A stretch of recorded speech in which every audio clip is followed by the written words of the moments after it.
ഇന്ന് ലീഡേഴ്സ് മോർണിംഗിൽ നമുക്കിപ്പം അതിഥിയെ എത്തിയിരിക്കുന്നത് SFIയുടെ സംസ്ഥാന പ്രസിഡന്റ് M ശിവപ്രസാദാണ്. നമുക്ക് സ്വാഗതം ചെയ്യാം ഹലോ മലയാളത്തിലേക്ക് ശിവപ്രസാദിനെ. Shiva, good morning. ഹലോ മലയാളത്തിലേക്ക് സ്വാഗതം. Good morning. ശിവ, ഇന്നലെ ഇപ്പോൾ സമീപകാലത്ത് കേരളം കണ്ടതിൽ വെച്ച് ഏറ്റവും വലിയൊരു പ്രതിഷേധമാണ് നമ്മൾ കണ്ടത് SFIയുടെ ഭാഗത്തു നിന്നുണ്ടായത്. ഈ പ്രതിഷേധങ്ങളിൽ തുടർച്ചയുണ്ടാകുമെന്ന പ്രഖ്യാപനവും വന്നു കഴിഞ്ഞു. പക്ഷേ ഇപ്പോൾ VCയുടെ ഭാഗത്തു നിന്നുണ്ടായിരിക്കുന്ന നീക്കം DGPക്ക് VC SFIക്കെതിരെ പരാതി കൊടുത്തിരിക്കുകയാണ്. അതിൽ നിന്നും തുടങ്ങാം നമുക്ക്.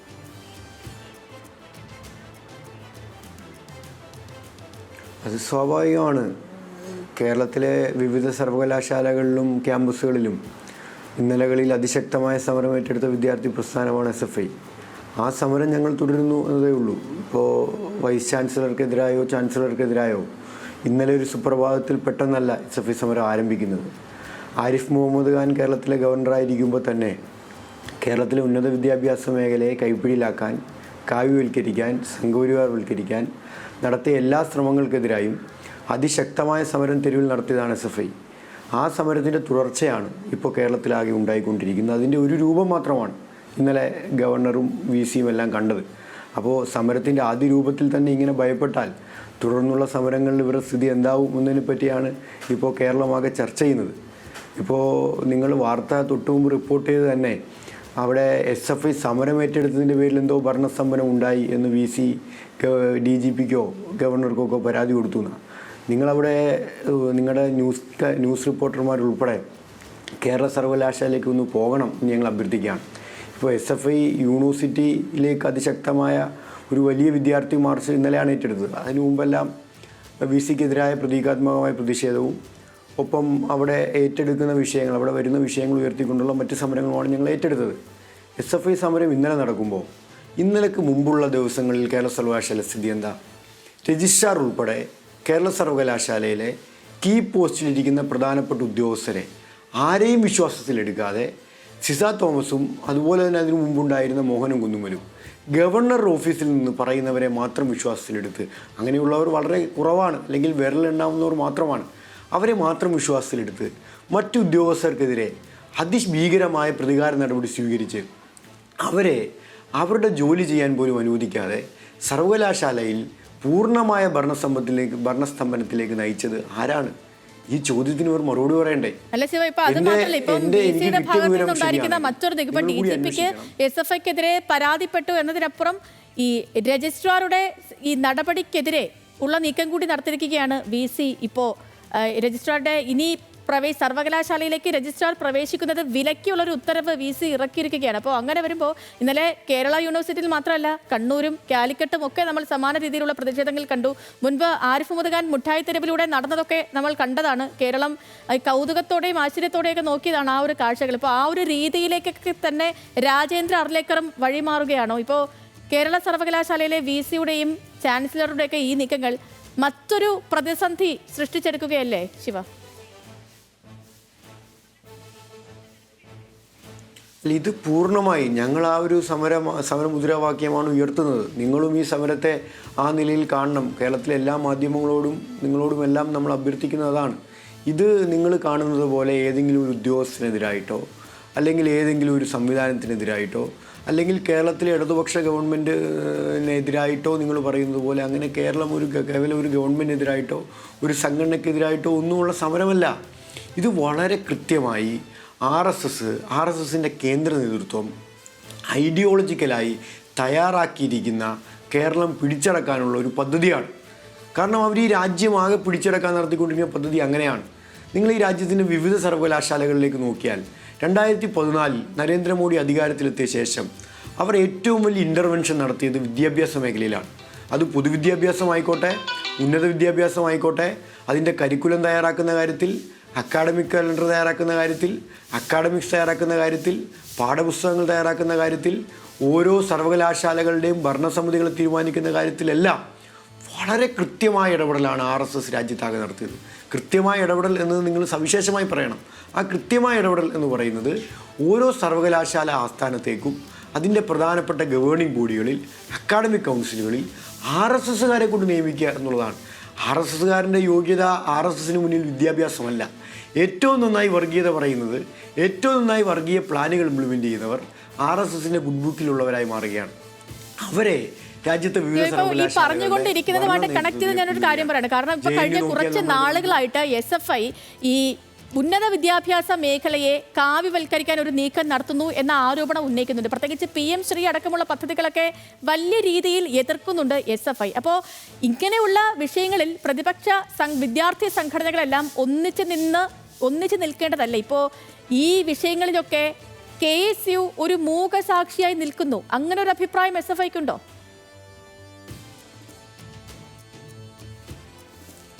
ഇത് ഞങ്ങളുടെ അഭിപ്രായമല്ലല്ലോ. കേരള സമൂഹമാകെ ഇതിനോട് ആരാണ് പ്രതികരിക്കുന്നതെന്ന് സസൂക്ഷ്മം വീക്ഷിച്ചുകൊണ്ടിരിക്കുകയാണല്ലോ. നിങ്ങൾ എവിടെയെങ്കിലും ഇപ്പോൾ കഴിഞ്ഞ ദിവസം ഞങ്ങളുടെ സമരം ഏറ്റെടുത്തു, സമരത്തിൻ്റെ ഭാഗമായി ഒരുപാട് പ്രതികരണങ്ങൾ വന്നു. നിങ്ങൾ ഈ കേരളത്തിലെ KSUവിൻ്റെയോ വലതുപക്ഷത്തിൻ്റെ ഭാഗമായി നിൽക്കുന്ന UDFൻ്റെയോ കോൺഗ്രസിൻ്റെയോ ഏതെങ്കിലും ഒരു നേതാവ് RSSനെതിരായ സമരത്തെ ഒന്ന് ഓൺ ചെയ്യാൻ തയ്യാറായിട്ടുണ്ടോ? അവർ ഈ സമരത്തെ എങ്ങനെയാണ് അതാണ് പ്രശ്നം. അവർ ഈ സമരത്തെ എങ്ങനെയാണ് ചിത്രീകരിക്കാൻ ശ്രമിക്കുന്നത്? ഞാൻ ആ പ്രതികരണങ്ങളെല്ലാം വീക്ഷിച്ചു. ഇന്നലെ സമരം കഴിഞ്ഞ് വളരെ വൈകിയാണ് ഓഫീസിലെത്തിയത്. ഓഫീസിലെത്തിയ ശേഷം അവർ നടത്തിയ പ്രതികരണങ്ങളെല്ലാം ഒന്ന് ഓടിച്ചു നോക്കുന്ന ഒരു സ്ഥിതി ഞങ്ങൾ സ്വീകരിച്ചു. എന്താ അവർ പറഞ്ഞത് മുഴുവൻ? ഗവൺമെൻറ് പോരാണിത്. ഇത് പിന്നെ ആ ഗവൺമെൻറ്റും ഗവർണറും തമ്മിലുള്ള പോരാണ്, അല്ലെങ്കിൽ SFIയും ഗവൺമെൻറ്റും തമ്മിലുള്ള പോരാണ്. ഇത് കേരളത്തിലെ ഉന്നത വിദ്യാഭ്യാസ സമരം ചെയ്യേണ്ട പാർട്ടിയാണോ SFI? വിദ്യാർത്ഥികൾക്കെതിരായ പ്രശ്നങ്ങളല്ല SFI ഉന്നയിക്കേണ്ടതെന്നായിരുന്നു പ്രധാനമായിട്ടും UDF നേതാക്കൾ ഉന്നയിച്ച ഒരു ചോദ്യം. അതെ, അത് ഉന്നയിക്കാൻ ഇവരെ കാണുന്നില്ലല്ലോ. ഞങ്ങൾ ചോദിക്കുന്നത് ഒരൊറ്റ വാചകം. ഇപ്പോൾ ഞങ്ങൾ നടത്തിയ സമരത്തെ ഒന്നും ഇവർ അഭിനന്ദിക്കുകയോ അല്ലെങ്കിൽ ആ സമരത്തെ അവർ അംഗീകരിക്കുകയോ ഒന്നും ചെയ്യണമെന്നും ഞങ്ങൾ ആഗ്രഹിക്കുന്നില്ല. ഇവരുടെ ആരുടെയും അംഗീകാരത്തിലല്ല SFI ഒരു കാലത്തും സമരം ചെയ്തിട്ടുള്ളത്. പക്ഷേ അവരൊരു വാചകം പറയണ്ടേ? ഇത് കേരളം ഇത്രയും നാളുകൊണ്ട് 1957 മുതൽ 2025 വരെ അവരുൾപ്പെടെ ഈ കേരളം ഭരിച്ചിട്ടുണ്ടല്ലോ.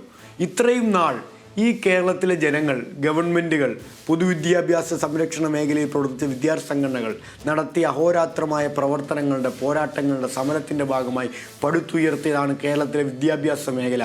ആ വിദ്യാഭ്യാസ മേഖലയെ തകർക്കാനാണ് RSS ശ്രമിക്കുന്നത് എന്നൊരു വാചകം കേരളത്തിലെ ഒരൊറ്റ UDF നേതാക്കന്മാർ പറഞ്ഞിട്ടില്ല. നിങ്ങൾ ഇന്നലെ പ്രതിപക്ഷ നേതാവിൻ്റെ പ്രസ്താവന കണ്ടില്ലേ? എൻ്റെ ശ്രദ്ധയിൽ വന്ന പ്രതിപക്ഷ നേതാവിൻ്റെ പ്രസ്താവന സർക്കാർ സ്പോൺസേഡ് ഗുണ്ടായിസം ആണ് SFI നടത്തുകയെന്നാണ്. അപ്പോൾ RSSനെതിരായ സമരം പ്രിയപ്പെട്ട പ്രതിപക്ഷ നേതാവിന് സർക്കാർ സ്പോൺസേഡ് ഗുണ്ടായിസമായി മാറുകയാണ്. അപ്പോൾ RSSനെതിരെ മുദ്രാവാക്യം വിളിക്കുന്നവർ പ്രതിപക്ഷ നേതാവിൻ്റെ ഭാഷയിൽ ഗുണ്ടകളായി മാറുകയാണ്. നിങ്ങൾ നോക്കൂ, RSSനെതിരെ ആര് പ്രതികരിച്ചാലും അവർക്കെതിരെ ഞങ്ങൾ പ്രതികരിക്കും, RSSനേക്കാൾ വീറോടെ വാശിയോടെ പ്രതികരിക്കും എന്ന വാശി കേരളത്തിലെ പ്രതിപക്ഷത്തിന് വന്നിരിക്കുകയാണ്. എന്തിനാണ് പ്രതിപക്ഷ നേതാവിന്, എന്തിനാണ് പ്രതിപക്ഷത്തിന് RSSനോട് ഇത്ര വിധേയത്വം? ഇനിയും ഏതെങ്കിലും പ്രധാനപ്പെട്ട ചിത്രങ്ങൾ RSS പുറത്തുവിടാനുണ്ടോ? പ്രതിപക്ഷ നേതാവ് വ്യക്തമാക്കണ്ടേ? ഒരു ചിത്രം ഒരു പുറത്തു വിട്ടല്ലോ. RSSൻ്റെ വിനീത ഭക്തനായി പ്രതിപക്ഷ നേതാവ് RSSൻ്റെ ചിഹ്നത്തിന് മുന്നിൽ പോയി വിളക്ക് കൊളുത്തി സവർക്കറുടെയും ഗോൾവാർക്കറുടെയും എല്ലാം ചിത്രത്തിന് മുന്നിൽ വിനീത വിധേയനായി നിന്ന് വിളക്ക് കൊളുത്തുന്ന ആ ആശയങ്ങളെല്ലാം എൻ്റെ ശിരസിലേക്കൊന്ന് പകർന്നു തരൂ എന്ന് അഭ്യർത്ഥിക്കുന്ന VD സതീശൻ്റെ ഒരു ചിത്രം പുറത്തു വിട്ടു. ഇനിയും ചിത്രങ്ങൾ RSSൻ്റെ കയ്യിലുണ്ടോ? ആ ചിത്രങ്ങളെ ഭയന്നിട്ടാണോ? ഇനിയും പുറത്തുവിടാനുള്ള ചിത്രങ്ങൾ RSSൻ്റെ കയ്യിലിരിക്കുന്ന ചിത്രങ്ങളെ ഭയന്നിട്ടാണോ VD സതീശൻ RSSനെതിരായി സമരം ചെയ്യുന്നവരെ ഗുണ്ടകളെന്ന് വിളിക്കുന്നത്? അങ്ങനെ ഗുണ്ടകളെന്ന് വിളിച്ചാൽ ഈ സമരത്തെ എഴുത്തി കാണിക്കാൻ വേണ്ടി കഴിയുമോ? അങ്ങനെ ഈ സമരത്തിൽ നിന്ന് അവർ വിട്ടുനിന്നാൽ ഈ സമരം കേരളം ഏറ്റെടുക്കാതിരിക്കൂ. നിങ്ങൾ നോക്കൂ, ഈ സമരത്തെ ഏറ്റെടുത്തിരിക്കുന്നത് കേരളമാണ്. കാരണം ഈ കേരളത്തിലെ സാധാരണക്കാരുടെ മക്കൾ പഠിക്കുന്നതാണ് കേരളത്തിലെ ഉന്നത വിദ്യാഭ്യാസ മേഖല. ആ ഉന്നത വിദ്യാഭ്യാസ മേഖലയെ തകർക്കാൻ ശ്രമിക്കുന്ന എല്ലാ നീക്കങ്ങളെയും ചെറുക്കുക കേരളം ഒറ്റക്കെട്ടായിട്ടാണ്. CPMൻ്റെ സംസ്ഥാന സെക്രട്ടറി ആ ഐതിഹാസികമായ സമരത്തിലേക്ക് നടന്നു കയറിയത് ആവേശത്തോടെയാണ് ഇന്നലെ കേരളത്തിലെ ജനങ്ങളാകെ കണ്ടത്. ഇത് CPMൻ്റെ സംസ്ഥാന സെക്രട്ടറിയുടെ മാത്രം വിവാദമായിരുന്നില്ല. കേരളത്തിലെ മുഴുവൻ മനുഷ്യരും, തൊഴിലാളികൾ ഉൾപ്പെടെ കേരളത്തിലെ ഏറ്റവും സാധാരണക്കാരായ മനുഷ്യർ ഈ സമരത്തോട് ഐക്യദാർഢ്യപ്പെടുകയാണ്. അവിടെയാണ് പ്രതിപക്ഷം ഈ സമരത്തെ മാറി നിന്ന് അപഹസിക്കുന്നത്, കളിയാക്കുന്നത്, അവർ ഈ സമരത്തെ ഒറ്റുകൊടുക്കുന്നത്. ഒരു പരിസ്ഥിതി ദിനത്തിൽ ഉണ്ടായ ഒരു സംഭവമാണ് ഭാരതാംബ വിവാദം. അന്ന് മുതൽ ഉണ്ടായ വിവാദങ്ങൾ പിന്നീട് ഈ മന്ത്രി P പ്രസാദിനെ നേരിടേണ്ടി വന്നത് മന്ത്രി V ശിവൻകുട്ടിക്ക് നേരിടേണ്ടി വന്നു. പിന്നെ പല വേദികളിലും ഭാരതാംബയെ ഉയർത്തിക്കൊണ്ടുവരുന്ന ഗവർണറെ നമ്മൾ കണ്ടു, പ്രതിഷേധങ്ങൾ നമ്മൾ കണ്ടു. അതിപ്പോൾ നമ്മുടെ സർവകലാശാലകളിൽ ഉന്നത വിദ്യാഭ്യാസ രംഗങ്ങളിൽ പോലും ആ ഒരു പിടിമുറുക്കുന്ന കാഴ്ചകളും കണ്ടുകൊണ്ടിരിക്കുകയാണ്. ഇപ്പോൾ VC DGPക്കെതിരെ പരാതി നൽകിയിരിക്കുന്നു. രജിസ്ട്രാറെ സർവകലാശാലയിലേക്ക് പ്രവേശിക്കുന്നത് അത് വിലക്കുകയും ചെയ്തിരിക്കുന്നു. ഇനി ഈ സമരങ്ങളെ എങ്ങനെ മുന്നോട്ട് കൊണ്ടുപോകാനാണ് SFIയുടെ നീക്കം? നിങ്ങൾ ദയവ് ചെയ്ത് എൻ്റെ ഒരു അഭ്യർത്ഥന, നിങ്ങളതിനെ ഭാരതാംബ എന്ന് വിളിക്കരുത്. അഭിനീന്ദ്ര ടാഗോർ ഒരു ഭാരതാംബയുടെ ചിത്രം പണ്ട് അദ്ദേഹം തയ്യാറാക്കിയിരുന്നു. ആ ഭാരതാംബയുടെ ചിത്രത്തിൽ കറ്റയും അതോടൊപ്പം തന്നെ നെൽക്കതിരും ഒക്കെ പിടിച്ചു നിൽക്കുന്ന ഒരു ചിത്രമാണ് അന്ന് അദ്ദേഹം ഡിസൈൻ ചെയ്തത്. ഈ ചിത്രം, ഏത് ചിത്രം?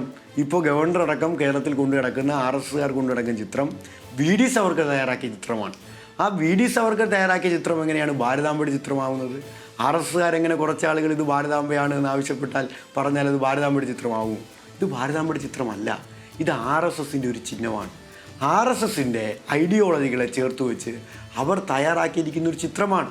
ഇന്ത്യക്കകത്ത് ഇന്നില്ലാത്ത പല രാജ്യങ്ങളും ആ ചിത്രത്തിനകത്തുണ്ട്. അഖണ്ഡ ഭാരതം, ഇന്ത്യയുടെ ഏറ്റവും പ്രധാനപ്പെട്ട അവിഭാജ്യ ഘടകമായ കാശ്മീർ ആ ചിത്രത്തിലില്ല. സത്യത്തിൽ ഈ രാജ്യത്തിനകത്ത്, ഇന്ത്യ മഹാരാജ്യത്തിനകത്ത് ഒരു കാരണവശാലും ഉയർത്തി കാണിക്കാൻ കഴിയാത്തൊരു ചിത്രവും എടുത്തിട്ടാണ് ഇവർ ഈ രാജ്യത്തിനകത്ത് നടക്കുന്നത്. അത് മറ്റൊരു വിഷയം.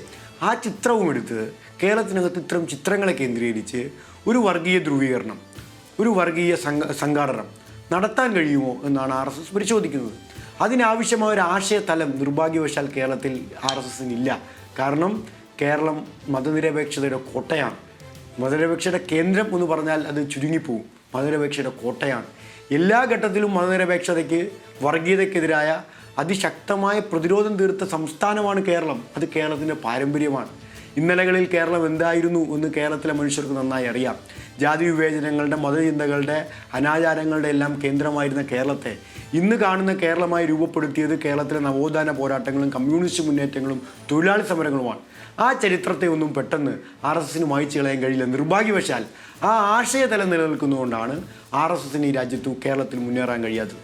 ആ ആശയതലത്തെ തകർക്കാൻ വേണ്ടി, വളരെ കൃത്യമായി ഞാൻ പറയുന്നത്, ആ ആശയതലത്തെ തകർക്കാൻ വേണ്ടിയിട്ടാണ് ഇപ്പോൾ അവർ വിദ്യാഭ്യാസ മേഖല കേന്ദ്രീകരിക്കാൻ ശ്രമിച്ചത്. ഈ കാര്യം എന്തുകൊണ്ടാണ് കോൺഗ്രസ്സിന് മനസ്സിലാക്കാൻ സാധിക്കാത്തത്? അവർ വരാനിരിക്കുന്ന തെരഞ്ഞെടുപ്പുകളെ സ്വപ്നം കണ്ടിരിക്കുകയാണ്. നിങ്ങൾ നോക്കൂ, ഇന്നലെ ഒരു ചാനൽ ചർച്ച കേസുവിൻ്റെ പ്രതി പറഞ്ഞത് നിലമ്പൂർ ഉപതെരഞ്ഞെടുപ്പിന് ശേഷം എന്തൊക്കെയോ മാറ്റങ്ങൾ സംഭവിക്കാൻ പോകുന്നു. ആ മാറ്റങ്ങളെ നോക്കിയിട്ടാണ് SFI നിലപാട് സ്വീകരിക്കുന്നത്. ഞങ്ങൾ പറയുന്നത് ഏത് തെരഞ്ഞെടുപ്പിന് നോക്കിയിട്ടാണ് കോൺഗ്രസ് ഇരിക്കുന്നത്? ഈ കേരളത്തിൽ, രാജ്യത്ത് ഇനിയൊരു തെരഞ്ഞെടുപ്പ് നടക്കുമോ എന്ന ആശങ്ക മുഴുവൻ ജനാധിപത്യവാദികളും പങ്കുവെക്കുകയാണ്.